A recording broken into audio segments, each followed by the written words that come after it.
This is the Detroit Sports Podcast Network.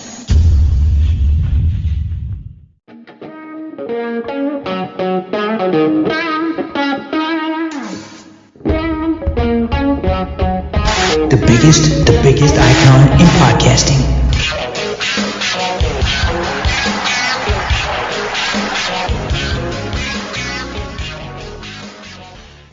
Thanks everybody for downloading the latest edition of DocNJock. I am the Doc, John Macaroon. Joining me as always, my guy, my cousin Adam, the Jock Strozinski. Here today to break down all things going on in the world of Detroit sports. What's up, cuz? What's going down? I mean, we got a jam-packed show this week, man. A ton of stuff. We're running out of room on the rundown for this. A lot of Lions, some Tigers. I don't know why they're worthy of our conversation, but we're going to talk a little bit of Tigers, possibly some Red Wings if we have some time at the end of the show. There's a whole lot to get to here. Yeah, absolutely. So much going down with mandatory minicamp, players getting hurt. There's so much going on in the world of sports, and the Tigers are up and down. So much weird shit going on, too, with outside stuff, too. Real quickly, have you been paying attention at all to the LIV thing, the Saudi-backed new golf league that's just throwing around apeshit money? I say this because we do a wrestling podcast. It just reminds me so much of a new wrestling promotion, this new LIV Golf Tour, and they're dropping money. I mean, seriously? How are you going to pay someone $200 million just to play with no incentive to win? $125 to Dustin Johnson, $200 million to Phil Mickelson? Holy shit.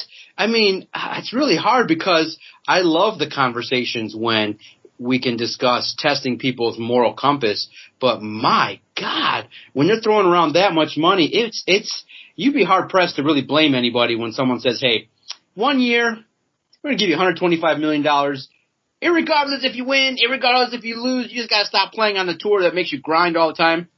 It is crazy. I don't begrudge anybody, but I definitely understand those that say, man, you're taking blood money to go over there and play in this new league, and the PGA Tour sticking it to them, sticking it to the players like Patrick Reed and Dustin Johnson and Phil Mickelson, saying you cannot play on this tour if you take this blood money, man. It's crazy. But I just can't. I mean, if someone says, $125 million, John, here, just take it and do your thing, but you got to do it in England, how the hell do you turn to your wife and say no? But, Saudis, I'm like, oh, shit. Well, I am tan. Yellow, I'm getting on the plane. See ya, cuz. I can't front and lie. I can't front and lie and say I'm not taking the money. But, man, what a dilemma. It's such a juicy topic. We just have to touch on it real quickly. Yeah, I mean, I have been paying attention to it a little bit. I'm surprised that the dollar amount that's being kicked around for what Tiger Woods was offered, it's absolutely insane. But I don't know how. I didn't even hear that. What did Tiger get offered? Somehow, I didn't catch wind of that at all. So the word was that it was roughly, they didn't give specifics, but they said it was 9 figures. So, that's like hundreds of millions of dollars. Like, that's absolutely bonkers. But think about it, though. If you're starting a new golf promotion, biggest and most iconic name out there right now that still kind of plays is Tiger Woods. So it would make sense to make that hard of a run at him. To me, it's bonkers because whether you play golf in England, whether you play golf anywhere around the world, golf is basically golf. It's just you playing the course. This league comes in and offers players here. Basically, it's a salary. Here's your salary. You don't have to go out. You don't have to win anything. You don't necessarily have to earn anything. You just go out and play. We'll make all the money. Don't worry about it. Now, they might lose some of their promotions and some of their sponsorships, and that's where a lot of the money is made for golfers is in those sponsorships. But all that being said, I mean, you can do whatever the hell you want if you got, a couple $100,000 coming in or you got a couple million coming in to go play in this tour. I don't necessarily think that particularly matters. And on top of it, it's now guaranteed. Generally, when you play golf in the PGA, you have to win in order to get paid. You've got to make the cut in order to walk away with a check. If you don't make the cut, you're SOL. So, I don't begrudge any of these guys. I do find it a little bit weird, and you're right. It is a little bit of a moral issue because it's basically the Saudi government that is writing these checks and basically paying these players and giving it to them. So it's a little bit of a moral dilemma. But again, I don't begrudge any of these guys.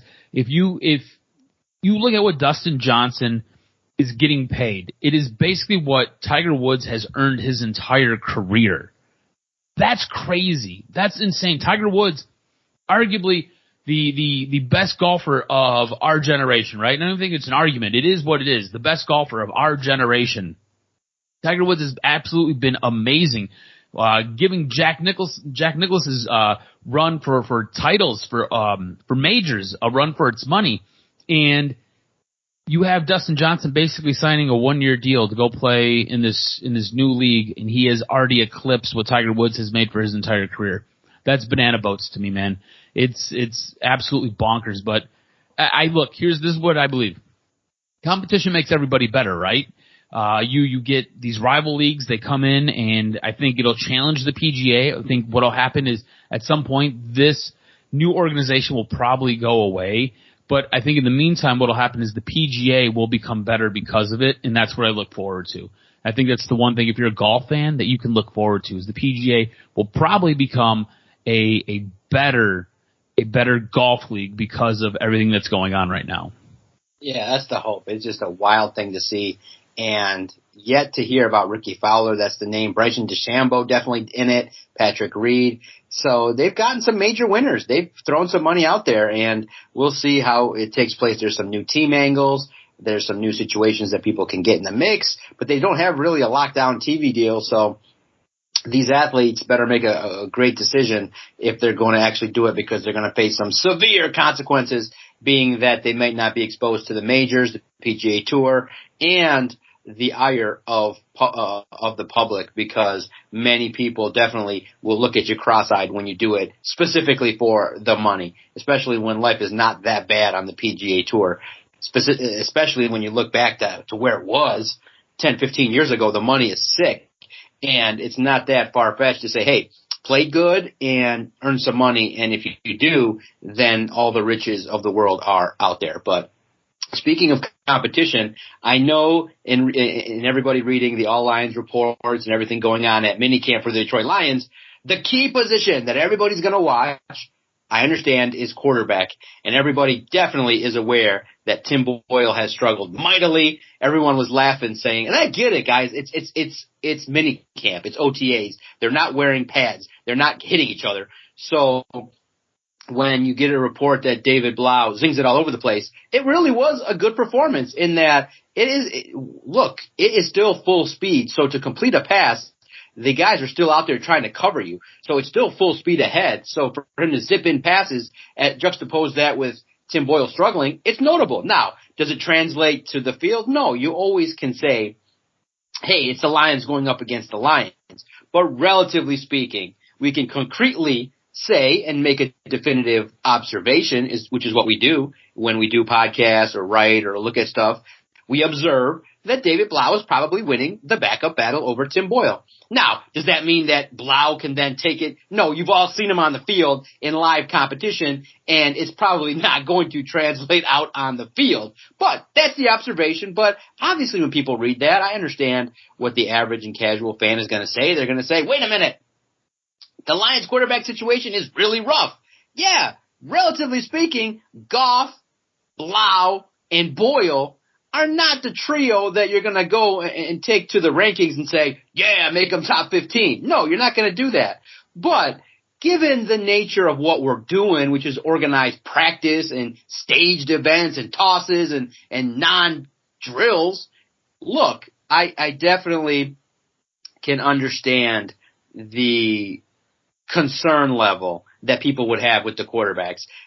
They're doing everything they can to make Goff as respectable as possible, but bottom line, it is hard to project what is going to happen because we have not seen Jamison Williams. We have not seen this mix out there. But I definitely can sense that people are definitely concerned when you look at the biggest position on the Lions at quarterback. It's concerning, and I know you probably are concerned too. Yeah, I mean, I feel like it's one of the weakest links on this team right now. After Jared Goff, who is there? There's really nobody that you feel confident can step in and at least make a game look respectable or manage a game. You know, you talked about Tim Boyle and how he's kind of a laughing stock. David Blau, I don't think's much better. It's weird to me that the Lions have one of the weakest quarterback rooms, including Jared Goff. I don't think Jared Goff is a great quarterback by any stretch of the imagination. Last year, I think there were backups that were better than Jared Goff during the season. So that being said, there are guys out there that you could go get. And it's whether or not you want to bring them in, whether or not you want to trade for them, whether you want, depending on whatever it is that you really want to do to help strengthen this room. It doesn't seem like the Lions have any interest in doing that. They feel very comfortable and very confident with Jared Goff at the helm and these guys battling it out for second best quarterback. That being said, I'm not in that same boat. I don't see any luxury in doing this. The only luxury I think you can nail down or you can pinpoint to what this team might be trying to do is they feel very comfortable with Jared Goff. They know what Jared Goff is. He'll go out there and he'll give you what he's going to give you. You might win the game, you might lose the game. After Jared Goff, if he gets hurt, if he misses any time, essentially you're losing those games. And maybe this front office, maybe this coaching staff, maybe they're comfortable with that because that might give them the best shot to get that quarterback next season. And I think this year, this team's going to take a step forward. I think this team is going to be better this year for a couple of different reasons. I think they've got more pieces. I think they've got some better talent. Again, second year with this coaching staff. Second year with this defensive coordinator. You basically have Ben Johnson coming in. I know it's technically his first year, but Ben Johnson was the one who was designing and calling a bunch of plays last year. So you're going to put Ben Johnson in as the offensive coordinator, makes Jared Goff feel really comfortable. Seems as though he has an understanding of what these quarterbacks are and what these quarterbacks can do, and I think he's going to design plays to really accentuate what they do well.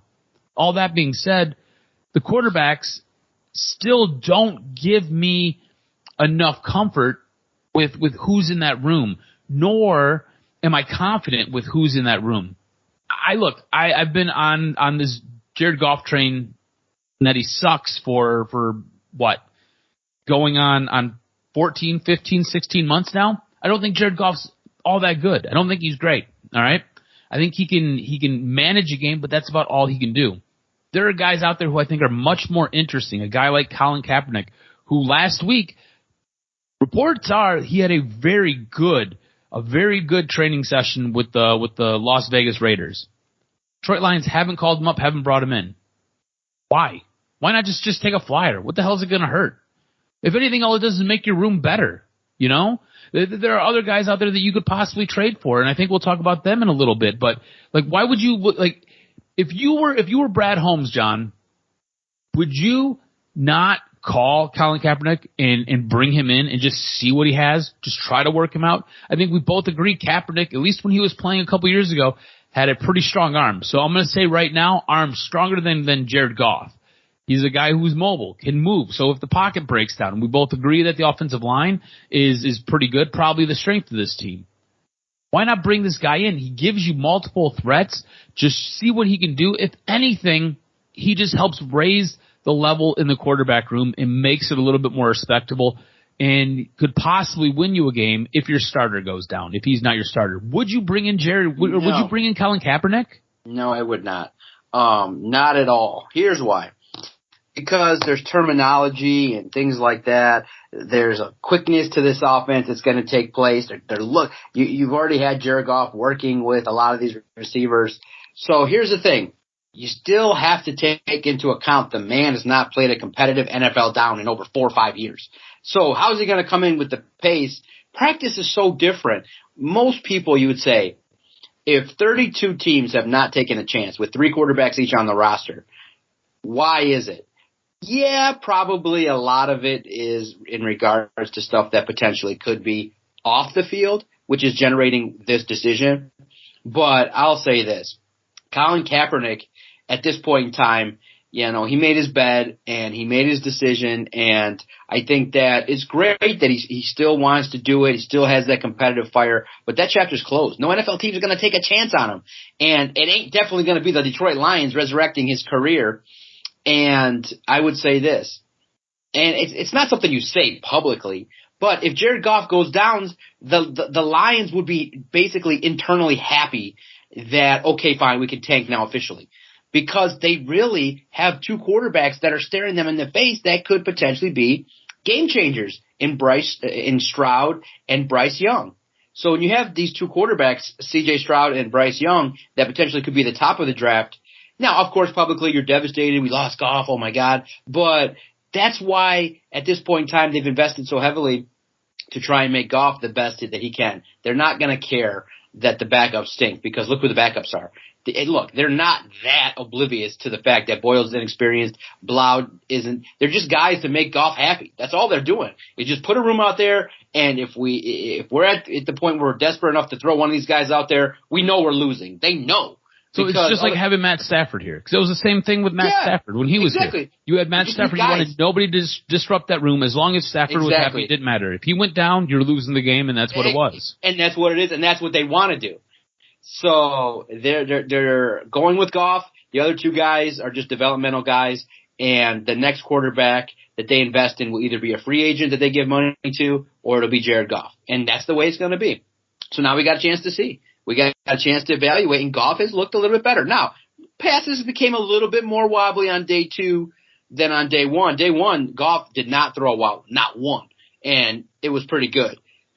Day two, observation here after recording, it wasn't his best day, but not too bad. I mean, he's zipping it in there in tight windows. He seems more confident, a lot more poised. So I think that Goff is, at least in what you're hearing, something that's nice is that he's working with Ben Johnson. If you read between the lines, basically, if you read the quotes from Jared Goff on YouTube when he talks, he said basically Anthony Lynn, now again, I'm reading between the lines here, he said basically Anthony Lynn blew smoke up his ass and basically said he was going to do one thing and then did something completely different. Because what Jared Goff said was, it's nice to be part of the offense, and I know it's real because we're doing it. It's nice to be included in the planning, and I know it's not fake because we're actually doing it. So what does that mean? Maybe in the past, other people have told him, hey, we're gonna and then they just call a bunch of run plays and never do anything that highlights his skills. But I think the marriage between Ben Johnson and Jared Goff has a chance to be much more successful than Lynn and Jared Goff. And there may be some credence to the fact that, look, they just were oil and water and it just didn't work out in regards to what Anthony Lynn could do with Jared Goff. But, it still lends credence to the fact that people still, when you look at Goff, still say, hey, what about Baker Mayfield? Hey, what about Jimmy Garoppolo? Make trades, upgrade. I can understand that sentiment. Because, yes, you could potentially find better than Jared Goff, but unfortunately, this kitchen is made for Goff, and this kitchen ain't made for anybody else. And that's why they went out and traded up for Jamison Williams. They need a speed guy. That's why they have Josh Reynolds on the roster and brought him back, because he's a Goff guy. He's a guy that knows what Jared Goff's about. So, remember, Brad Holmes loves himself some Jared Goff. He doesn't, and I know the Baker Mayfield tie to John Dorsey and things like that. But unfortunately, the investment has been made. Guys, look at Spotrac.com, over the cap. Goff got a fat check this year, over $12-13 million guaranteed. You got a fat check already as a roster bonus. He's the guy this year. Now, it's much easier to move on from him, but, honestly, when we start looking at next, it's still incomplete because the Lions have given Goff what he needs. The offensive line, if they stay healthy, is there. The wide receivers, drastically better when you got a top-end receiver in Jamison Williams, who will be highlighted in the second half of the year. Josh Reynolds is his boy. Amon-Ra St. Brown is a future star. And you got a tight end in T.J. Hockenson and a pass-catching running back in DeAndre Swift, who's really fast. That's enough for where Brad Holmes can say, okay, Jared, you got to show it. And if he doesn't show it, he's going to be out the door. And they'll be looking in the draft. But I don't think the Lions are going to give up anything. Not a draft pick, not a fourth-rounder, fifth-rounder.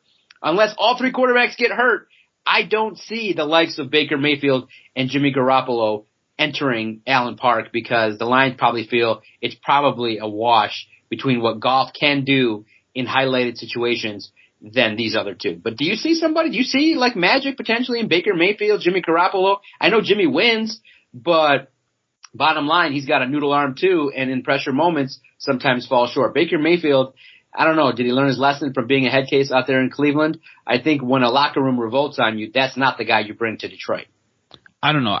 Everything you just kind of said to highlight Jared Goff, I feel like if you insert either one of these two guys, I feel like the offense is better. And it's not like it's marginally better. I think Baker Mayfield, out of the three guys, is a guy who could really accentuate and really take that offense to the next level.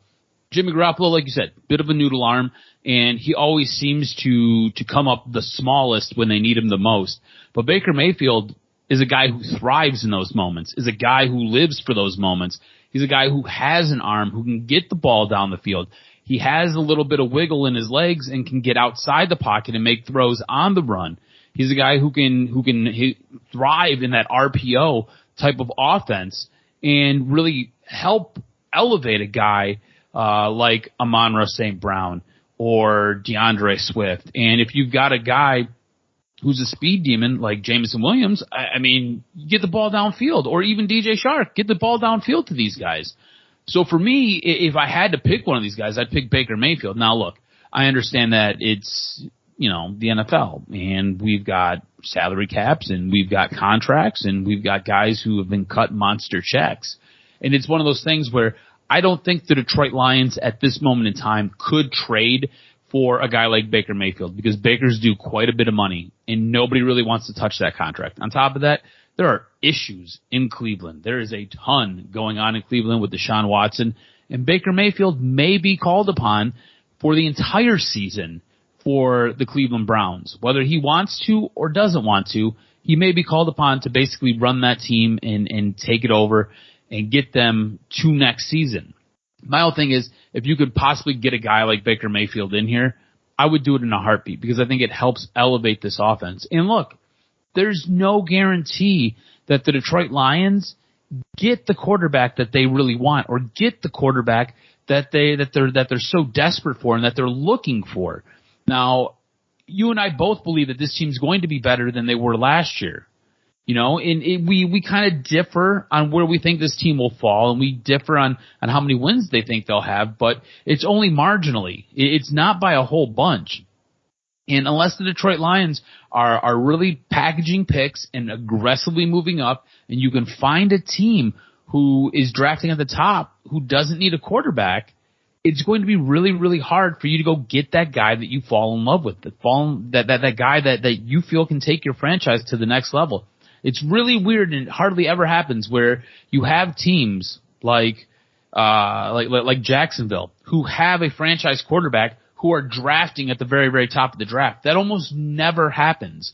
Generally, the guys who are drafting at the very top of the NFL draft are desperate for that quarterback, much like I feel like the Lions are going to be when next year's draft rolls around. Lions are going to be desperate for that quarterback. They're going to be looking for that guy to cement as that franchise QB. And he might not be there. They might not have a chance to get him. So go out, grab a guy like a Baker Mayfield, possibly work on some type of a contract extension, and let's just go. Now, do I think Baker Mayfield is lights and stars and moons and the sun and everything underneath it better than Jared Goff? No. But do I think he's a better quarterback? Yes. Yes, I do. I think Baker Mayfield has a higher upside, and I think Baker Mayfield has a higher ceiling than a guy like Jared Goff. I think Jared Goff, we've kind of seen his best. We know what he is. You've had his worst, you've had his best, and it somewhere falls in the middle, and that's kind of what you get. With Baker Mayfield, I think he's got the ability to really turn it on. I like to refer to him as a bit of a gamer. When the lights are the brightest and when you need him the most, he's a guy who can figure it out and really help get you across the finish line. That's the one thing I like about him. That's the one thing that really separates Jared Goff and Baker Mayfield. Baker Mayfield comes up pretty clutch when you need him the most, while Jared Goff really seems to kind of shrink, You can look at last year. Baker Mayfield playing extremely beat up, extremely hurt, gets into a shootout with the Kansas City Chiefs, and they don't lose that game because of Baker Mayfield. They lose that game because of the defense. The defense couldn't stop anybody. Absolutely bananas. I just think he's a guy who you have a little bit more upside with, and a guy who can really help elevate what you're trying to do offensively here, especially with the pieces that you currently have, because I think the way he plays really accentuates what they have going on. Yeah, absolutely. It's such a key position, man. Really crazy, when you look at everything going out the Lions and the quarterback position. It's the biggest position, and it just feels like you could do more. I get it. I get the angst. How confident are you that next year they end up with the quarterback that they want? I think that it's going to end up being Goff. I think they do just enough. If they get to 6 wins, that gives them enough reason to say, hey, we doubled our output, we're going in the right direction, and that's all they need. And teams don't just go from 3 to 10 just that quickly, and there could be more wins. So it's one of those things that the Lions are going to give a lot more leeway to Jared Goff, especially with the investment. I think Jared Goff could be a guy that just takes $25 million a year, and it looks like a steal because the top guys are taking 40 to 45 and 50. Dude, if that's the case, if Jared Goff is your quarterback, he's the quarterback of the future for this team, there are going to be major right now, issues. It's 40% with the chance to go higher because he's going to come cheap. $25 million could be a steal. You don't think that he would take 4 years, $100 million guaranteed with like 40 up front? He'd do it in a heartbeat with what he's got and things like that. Could they do better? Yeah, I think they could do a lot better. But we'll see what the heat is, what the heat level is, how it's sold, how it's spun. If he looks good, if there's injuries and things like that. But if it's his fault, look, if he fumbles, a lot of interceptions, and he's part of the reason they lose a couple of games, then the heat will be turned up. But I think right now the ball is in his court to do a lot of good things. Is there anybody out there that you'd say, well, maybe he's a free agent that's sitting on the wings at someone's bench that could come in here? I don't, being that they've invested so heavily to get Goff the players that he likes. Yeah, I think at this point you kind of have to roll with Jared Goff. There's nobody out there that I'm like, oh man, that guy would look great. You could somehow go get him. But right now, it really feels like it's Jared Goff. If you look at both Jimmy Garoppolo and you look at Baker Mayfield, they're both owed quite a bit of money on their contracts. So it doesn't make a whole lot of sense to bring them in. And on top of that, you'd have to give something up. You'd have to give up some type of draft capital, and it sounds like both San Francisco and Cleveland want a little bit. So I don't know if I'm willing to give up what they're asking for quarterbacks who may be here on a 1-year deal, if you can't work out that extension. So there's nobody really out there. It's one of those things. It's ride or die with Goff. And I'll be honest with you, man. I don't like Goff for the future. I don't mind him for right now. We've talked about this, just you and me, and to me, it really feels like this team would really benefit from a bit of a lukewarm start where they win a couple of games, get everybody feeling good, but down the stretch and late into the season, they really falter. And whether they falter because Jared Goff gets hurt or whether they falter just because the talent's not there, for me, this team would be in a much better situation if they were drafting somewhere in the top 5, maybe top 7, and being able to move up to go get that quarterback of the future, because it's not Jared Goff in my estimation. Yeah, absolutely. And then just to peek at NFL news, I think something that caught a lot of Lions fans' attention and is really interesting is the fact that ex-Lions head coach Matt Patricia may end up being the primary offensive play caller for the Patriots. And it's crazy because he's primarily a defensive guy, but he did work with, an offensive line. He does have, obviously, coaching experience, but not What was calling. Your initial reaction to hearing that? I just thought, I just said Bill Belichick. You said Bill Belichick, this is crazy, but he'll make it work. I mean, working as a unit, you realize he's going to work with Joe Judge and things like that. I think the better pick is Joe Judge, based on recent track record, but maybe it's just another way to train Matt Patricia to become the heir apparent. I don't know. I just don't see it working because, I understand coaches have to understand both sides of the ball. And there are times when Matt Patricia, and looking at old quote sheets, talked about the offensive line and working and talking about stuff that he would work with the linemen. I just laughed because it's funny. I just want to see it fail and flop because Patricia did so little here in Detroit. But the first thing that I thought after the initial reaction is, well, wouldn't it be crazy if the Patriots and Mac Jones lit up the Lions defense with Aaron Glenn? That would kind of be the start of the unraveling, would be to say, wait a minute, pump the brakes. Aaron Glenn couldn't out-scheme Matt Patricia, that would be juicy in terms of root for content. But see, I kind of thought, I was like, well, what a way to ruin a perfectly good young quarterback. Yeah, that was Mac my Jones. initial reaction. You were I like, felt poor bad Mac for Mac Jones. Jones. Poor you Mac know? Jones. Like, Poor Mac Jones. Matt Patricia, who the rocket scientist turned defensive coordinator, had one of the worst defenses in all of the league when he was here with the Detroit Lions. And it really felt like there was some disconnect between the offense, especially with Matt Stafford, and Matt Patricia in what they were trying to do. Now, Matt Stafford, always a professional, never threw Patricia underneath the bus, but it always felt like there was something disjointed there, and they just couldn't get on the same page, couldn't get on the same track. And for me, it really feels like if you put Matt Patricia in this position as the offensive coordinator for the New England Patriots, you are going to severely damage a very good, up-and-coming young quarterback. Mac Jones was the talk of the league last year, looked really, really good, and was able to help get this team to the playoffs, and now you're going to saddle him with Matt Patricia? It just doesn't make any sense to me. On top of it, Matt Patricia, very arrogant, thinks he's the smartest guy in the room. I think with Josh McDaniels, I think McDaniels would listen to what Mac Jones was talking about, and then they would try to work around what Mac Jones might have been seeing or what Mac Jones might have needed. I don't think Matt Patricia does that. I think Matt Patricia comes in and he's like, look, my way or the highway. Similar to what he did here in Detroit. I don't think he learned his lesson. I still think he thinks he's the smartest guy in the room. I still think he thinks he's the reason that they won a Super Bowl, and I still think he thinks he is the best guy for whatever job it is that they're doing. And look, kudos to you for having all that confidence, but we've seen the work. We've seen what you've done, and you're definitely not the best guy for that job. So I don't know. It's just, to me, I'm really concerned about a young quarterback getting damaged early in his career. Yeah, it's crazy. It's crazy to see what the NFL is willing to do. So many people that are talented offensively that are desperate for a job. And here you got Matt Patricia, who failed as a head coach, gets another opportunity basically to kind of move into a role that's a little bit elevated in terms of personnel, making decisions, basically being groomed via nepotism by his guy in Bill Belichick. But that's how it goes. That's kind of how it goes, relationships. And it was always going to be that if Patricia wasn't going to work out here, he was going to end up going with his tail between his legs back to New England. But look, you have to give him credit. They won over double-digit games last year in the playoffs.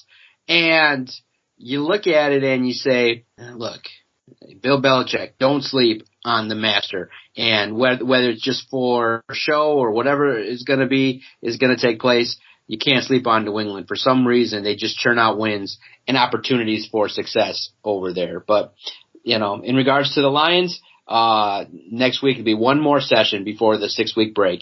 One more session in regards to they've done a couple weeks of organized team activities. When you guys listen to this, they will have completed 3 days of mini camp. And then Monday there'll be one more organized activity. Maybe a lot of the veterans may not be in attendance, but there'll still be some activity lightly on Monday. So stay tuned to Detroit Sports Podcast and All Lions as we break it all down. Now, we got to turn our attention quickly to the other two teams here in Metro Detroit owned by the Illiches, and that is the Wings and the Tigers. Tigers first. Hey, look, nice rebound from getting destroyed in New York. I thought it was devastatingly bad to kind of go out there and have a long shutout streak where you don't score. Finally, in the third game, you go out there and you make a play and you make a run at it, but you get screwed by the extra inning nonsense, which if you don't score in the top half of the 10th with the guy on second, you're basically fucked. And the Yankees took advantage and swept. But the Tigers bounced right back and they sweep the Pittsburgh Pirates. And basically, the biggest story that basically has permeated throughout the Metro Detroit area has been the piss-poor play of Javi Baez. The guy that swings at a lot of pitches outside the strike zone, making mental errors, not exactly knowing where to go with the baseball, defensively struggling at times with a couple more mistakes than normal. Now, he has rebounded slightly, couple more harder hit baseballs. I posted on our Twitter page at Detroit podcast. Relish it. You saw a hit from Javi Baez this week. That's a good sign. And I'll say this. I'm not terribly disappointed in his play because I kind of knew when you say, wow, high K rate, this guy is going to struggle. And everybody said, you're going to hate Javi Baez because he strikes out a lot. So I was like, ugh. It basically always for me had the feel of we got the secondary prize. We didn't get Carlos Correa. We got Javi Baez. Yay. It was a nice signing, at least to spend some money.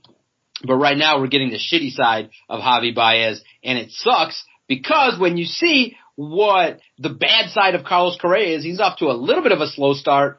He's still, on base percentage over 700, OPS of over 700. I mean, that's pretty sick when you look at it. And Javi Baez, his numbers are really craftastic. And you say, wow, he has a player option to stay. And with big money, no other team is going to take that contract. He's never going to opt out. You've been potentially saddled with a very, very bad contract. And I don't see it turning around because that's what he is, and he's only getting older. So for me, it's just kind of like, that vibe of when the party's over and you just blow the little party favor. It's like, blue. And that's it. The balloon's kind of fading away. And Javi Baez, it just goes to show you right now, because it's Javi Baez that's kind of been the focal point of the negative, but Tariq Skubal, like we talked about last week, has been the reason why once every 5 days you can tune in potentially to see a competitive baseball game. And that's where the Tigers are at. Win some, lose some lately. But when you go and you start the season that poorly, that's the reason why you can't afford to do that. Even if the team plays 500 ball, they're going to not finish with a 500 record. That's how crazy and how bad that start really ended up impacting the Detroit Tigers.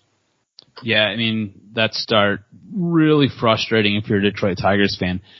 For me, Javi Baez's play, it really kind of pinpoints there's a major issue with what's going on with the general manager of this team. And this will be, I think, the second, maybe the third week that I'm getting on my soapbox and I'm preaching and I'm bitching about this. But like you said, you knew what Javi Baez was when he was coming in. You knew this was a guy that basically swung and whiffed a lot. You knew this was a guy who struck out a ton. Do I think his defense has helped this team? Yeah. I think his defense at certain points really does help this team and does help get them out of innings when they're not kicking the ball all over the place. But what he does at the plate, and for a guy who regularly bats fourth in your lineup, it's really frustrating to watch this guy go up and basically be a windmill and just swing at everything and come away with nothing. And I don't understand why there wasn't more of a press to get a guy like Carlos Correa or get a guy who can come in, give you the defense that you need, and be able to put some runs on the board or at least put a ball in play.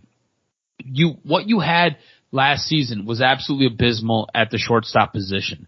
So pretty much anything that you were going to do was going to be an upgrade, at least defensively. Now, when you start looking at the bats, we all wanted Carlos Correa. We all thought Carlos Correa would be perfect. He has a connection with A.J. Hinch. He's a guy who can get on base. Even if he's struggling at the plate, he can still get on base, and that can turn into runs and help the ball club. Javi Baez is a guy who doesn't really do that. Javi Baez is a guy who we talked about it when the contract was signed. We both didn't like it because he's a guy who swings and misses a lot. Yeah, he's got home run power. Yeah, he's got the ability to hit doubles and triples. Yeah, he's got the ability to steal a base if he can get on base. And that's the problem. If he can get on base, he doesn't do it enough. And for me, the collapse of this season, the early collapse of this season, all points at the general manager and Al Avila, and Al Avila's inability to either coerce Chris Ilitch into giving him more money and allowing him to spend, or identifying the wrong players and going out there and giving them the money that they want, giving them the contract that they want. Carlos Correa is a guy that you could have brought in. You could have gave them the same deal that the Twins gave. I think he would have took it in a heartbeat because he'd be with a manager that he knows, that he has a relationship with. On top of it, he would be, I feel like, in a better situation here in Detroit. And I think all of us would be much more happy about him playing shortstop than Javi Baez. Instead, this is what we have. And I feel like when you start to look at why this team has struggled so much, Javi Baez is a large part of that, and that all goes back to management, basically identifying and bringing in the wrong talent. And that is frustrating for me because if the players suck, right? But when you go out in free agency and you're going to spend some money, and they went out and they spent some money, and you identify the wrong guy, that just means you're not doing your job well enough. You can look at the same stuff that you and I look at. You have way more information than you and I have, and we both knew what we were getting our hands on when Javi Baez came to this team, and you're seeing it, and it's killing this team, and that pisses me off. Yeah. Any sign of hope for you? Any sign of hope at all? For this season? No, I think the season is done. Tarek Skubal is basically the guy that I kind of want to build this team around right now, and he's a pitcher. And you see how flaky pitchers can be, right? I mean, where's Casey Mize? Casey Mize was supposed to be a prize. Haven't seen Casey Mize. Rumor is he might need Tommy John. You know what I'm saying? So what are we talking about here? This team is just frustrating because you don't know what you got anywhere. We were really hoping to get some definition as to what this team will be, and you just don't know. Riley Green rehabbing from an injury. Spencer Torkelson, look, he's a rookie, and he has played like a rookie. You know what I'm saying? He has had some games where he looks pretty decent and looks like he's going to be a star in the future. Then he has other games and stretches of games that butt up next to each other where he looks almost lost. So it's really frustrating and hard to pinpoint anything good this season. So I think as far as the season goes, it's pretty much done. Wave the white flag, which sucks because we're only into June. You can't even get into July. We were hoping that we'd at least be somewhere on the playoff graphic when they were talking about, the Detroit Tigers and who's going to make it into the playoffs towards the end of the season. And it's June. And it's early June, and we both want to wave the white flag, it feels like. Are you waving the white flag? Because I sure as hell am. I'm not waving the white flag, but it's just really challenging to see when the team – it stinks when you see that Casey Mize is shut down again, still experiencing arm discomfort. It stinks to see that basically the only people that are successful are in the realm of Tarek Skubal, Spencer Torkelson has been grinding, hits home runs, but very poor batting average. Riley Green. I mean, you have Cody Clemens and he's scuffling. So, I mean, there's not enough answers. And that's the biggest disappointment is that the minor leagues is not going to solve the problem. It's just basically going to be, it's just a season that has produced a lot more questions than answers, and that's the most disappointing. So I'm tuning in 2 times a week, Tarek Skubal, and maybe a creative game here or there if I want to see a different team. But that's about it for me. How about you? It's about the same, probably a little bit less. It's that bad. At this point, it's not appointment viewing for me. With everything that we do with our wrestling podcast, you guys check that out. Yeah. It drops every Saturday, every Sunday. I think it's pretty good. It's one of those things where it's, what am I going to devote my time to? And the Tigers are like 5th on the list of things that I want to devote my time to. So it's just, they're hard to watch, man. They are absolutely hard to watch. I mean, I've got a birthday coming up here shortly, and the girlfriend was like, "Hey, do you want to go to a Tiger game for your birthday?" And I was like, hell no, not that. So I mean, that tells you where they're at, though. You know what I'm saying? Like, I don't even want to go waste my money. I don't want to waste my time. No. Exactly. The Tigers have become the socks in your stocking at Christmas, and that's just a shame. That's just a shame. I think that's a really good comparison. Yeah, that's what they are. They're the socks that Grandma used to give you, and you'd be all excited. You'd say, for one time, Grandma, Mom told you he likes cards, he likes sports, he likes movies. And you open it up, and it's freaking socks, and they're not even ugly. They're not even useful. They're brown and striped, and you're like, I can't even wear these. You're like, okay. So, now, before we get out of here, last couple minutes, did the news that made waves in the National Hockey League catch your attention? The Boston Bruins have broomed out their head coach. Is that a name that potentially you could want to bring here to the Red Wings? Because I'm a little surprised there's not more buzz regarding the potential next guy to surpass and follow Jeff Glasgow. What's the scoop? What are you hearing? Do you like the guy from Boston? He had some success, but got broomed out. Still on the Barry Trotz train. Yeah. I was surprised when the Boston Bruins made the move that they made a couple days ago. To me, looking at everybody who's kind of available, Barry Trotz is still my guy. Still the dude that I'm looking at bringing in, and it's for a couple different reasons. Just again, defensively, I think he's a guy who gets the most out of his team. I think he's got a great track record. I think he's done a fantastic job in the work that he's done with teams like the Washington Capitals, and I think he did a pretty solid job with the New York Islanders. But Bruce Cassidy getting fired, yeah, that was a bit of a surprise. And look, Bruce Cassidy's had success in Boston.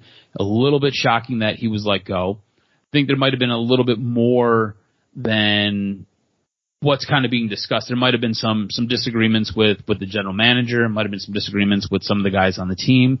So I don't know. But Barry Trotz's still my guy. I'm going to throw another name out there. John Tortorella, another guy who's very defensive minded. He's a very hard coach to play for, tends to have an aggressive, abrasive personality. So I don't know if that necessarily works for this team, but possibly also Peter DeBoer is out there. So it's another guy you could possibly go and get or highlight. But for me, when it really comes down to it, it is Barry Trotz. One more name I'll put out there as well. Paul Maurice was the head coach for the Winnipeg Jets. Paul Maurice was also a coach for, I believe, it was the Plymouth Whalers when Nedeljkovic was playing. If my timelines line up right, so there's a little bit of familiarity there with a goaltender that you're looking to possibly build with. So there's another name that you could throw out there, but I'm a little bit shocked that we're this far into the process and we're this far into not having a coach, and there's all these names. I mean, I just went through and I named a couple of guys that could all be prime coaching candidates, and you're not really hearing anything. Like Steve Yzerman hasn't said a whole lot. There's really been nothing that has been seeked out by the media. There's been no rumors. There's really been no guy that has been linked to the Detroit Red Wings.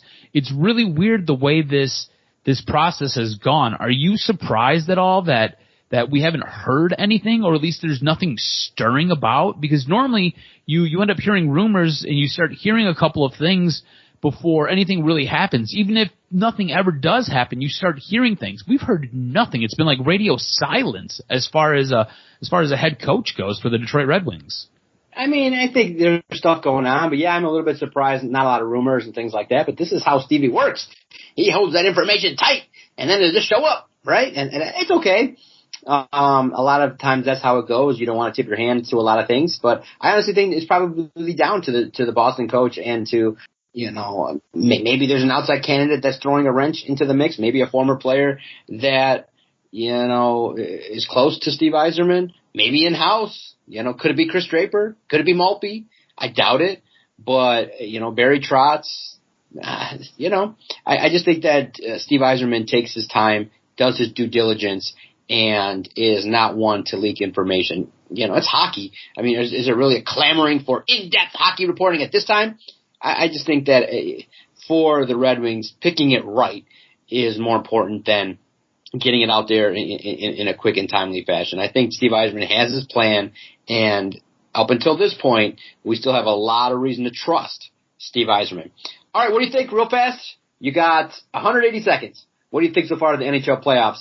I'm really digging the Colorado Avalanche. I like what they're doing. Hate to say it. I'm loving the Rangers series. I think that's up and down, and that's a true test of hockey as well. It's been fun. Not deeply invested as opposed to football and the NBA in terms of like all the details and the nitty-gritty, but I'm definitely enjoying a lot of the hockey that's taking place. Man, I thought that stick was just high enough to keep the overtime going, but Colorado got through and handled their business.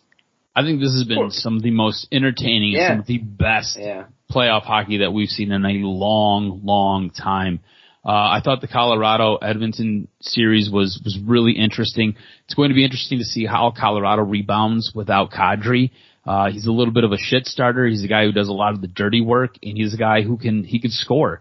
He has the ability to put points on the board. He's a guy who, if you pair him with the right guys and you give him guys who are better than him, he can make them better and he gets better. It's really interesting to watch him play.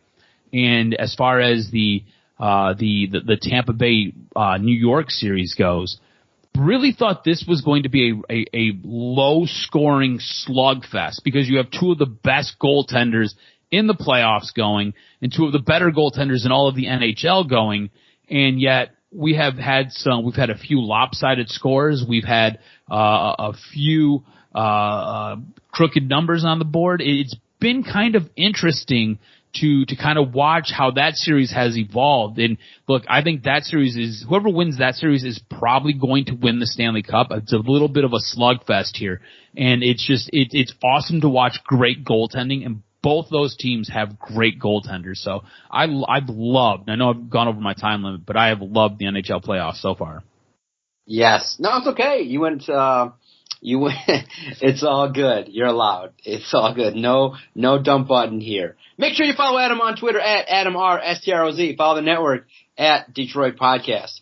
Anywhere you listen to your favorite podcast, make sure that you find Detroit Sports Podcast. 3 words. Anywhere you listen to podcasts, you can find us. And I appreciate those that have been dedicated since 2013. Doc and Jock, podcasting time coming to a close next week. Lots of great content again. Thank you everybody for downloading the latest edition of Doc and Jock.